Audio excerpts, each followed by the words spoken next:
Hello, I am Eric from Overload Graphics, and in this video I want to go over my materials and as well as the techniques that I use to make this speed drawing video of k2s0.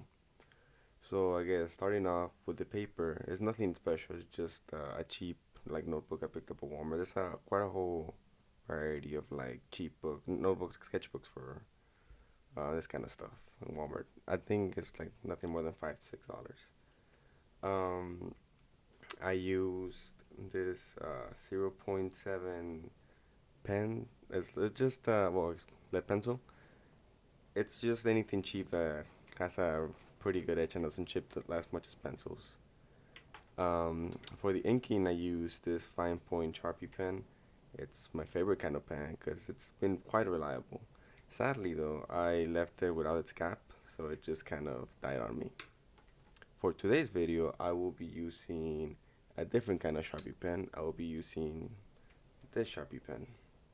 This is also a fine point Sharpie pen, but as you can tell there's like a difference.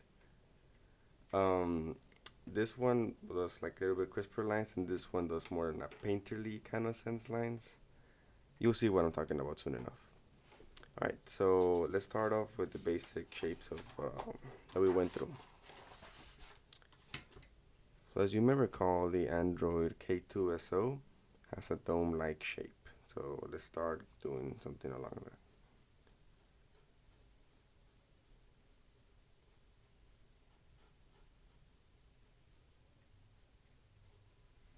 Okay, so now here we have the dome-like shape, and as you may notice, my lines at the beginning are never as clean as the end product. That's just something that I learned how to do, but you don't have to do it. You can do your lines straight from the get-go and make inking easier or whatever you want. Which to me, it works and feels nice. I'm gonna add in the little eye so you can get a more of a sense that this is an actual Android and not just like a random dome.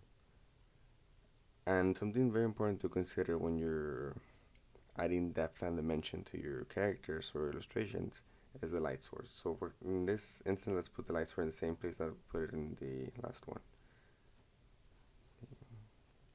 So nice pretty little sun. Alright, so what I'm going to do to give depth to this object is a technique called crosshatching. Now what is crosshatching? Crosshatching, it's basically you just get straight lines and you like vary the space between them, and with it, if you put more space in between them, if you want the object to not be as dark, and you put less if you want them to be much darker, and then you cross other lines across it, thus cross hatching. And this gives like a better sense of depth. When it's just a little square like that, it's hard to tell, but let me illustrate it in the little dome head we made. Okay, so since the light source is here, that means this area is going to stay predominantly white. And let's start the cross hatching. You just follow through your lines. Remember that kindergarten, don't get out of the lines on the outside. And just set like a kind of foundation of where you want the lines to be. Okay, so in this case I didn't go all the way through, but you can, and in fact I will do a few passes so you can notice the difference. Now this is like the first layer of shadows. When you want to add the when in an illustration you want to have high highlights and dark darks. So to do those really darks, you start doing the cross hatching across this edges where the light hits it the least. And just keep going until you feel satisfied with your picture. See, now I'm finding that maybe this is too light, so I am gonna add some more lines, a little bit more spaced out, to kind of give it that sense of like different values of shadows. Here we have like one value of shadow, like the darkest, the less darkest, and then these darkest, and now we have the brightest. So that's a rough gist of how to actually do the cross hatching and whatnot. The actual rough part here is getting the proportions correct.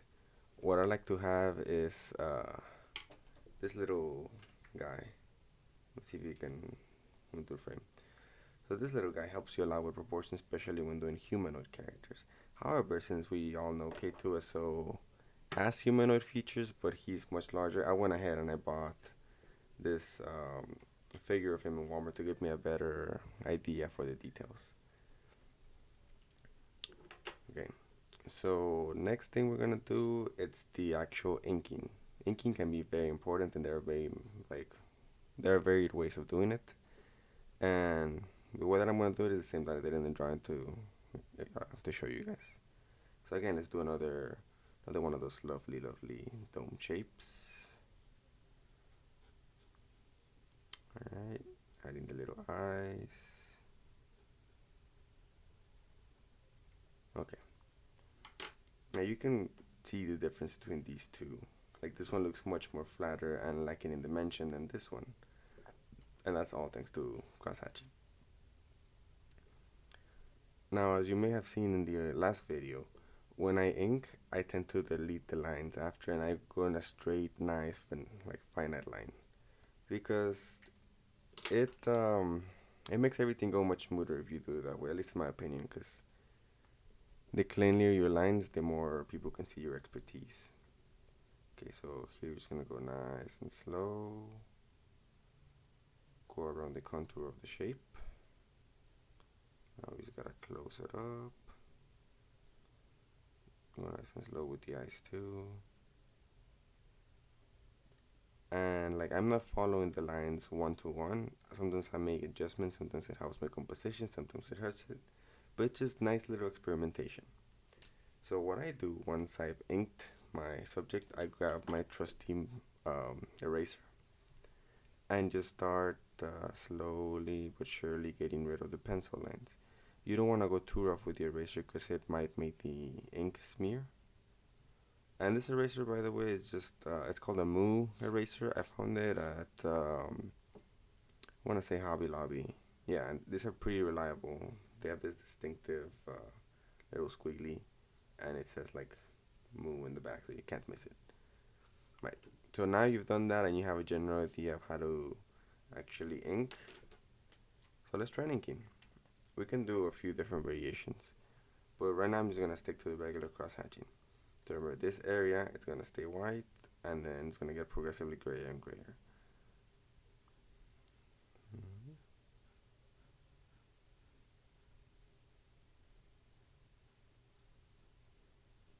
Okay, so we have our first layer done. Now for the darks.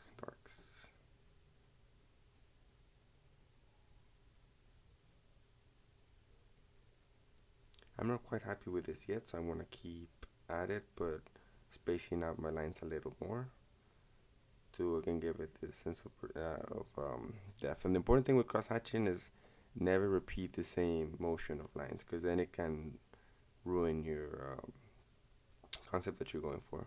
You can make it quite close to the original ones you made, but never the same, because then your lines are gonna look too thick and it's gonna look uneven.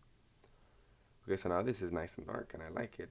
However, this is now too light, so we're gonna add the rest of our other lines.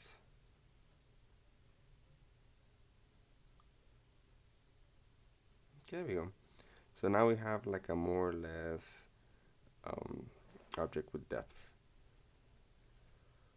And that's about it for the whole inking. There are many different ways of doing it. This is just one way of doing it. Another popular way that I've seen, for this example, I'm just gonna go with the actual pen.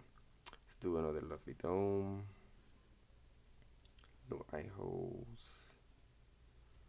So what I've seen a lot of graphic artists do, it's they just kind of go nuts and leave very little white space. Well, which is all fair. It just depends on your personal style and preference and the mood you're going for. So this just really kind of emphasizes in all of the dark tones and white tones. Like a good example of this is the Sin City comics. They're all black and white except for the red accents and really make everything pop. So here we're doing something somewhat similar in the sense that everything is just extremes. See, and here you still get your same point across that it's not a flat object anymore, but still shows dimension.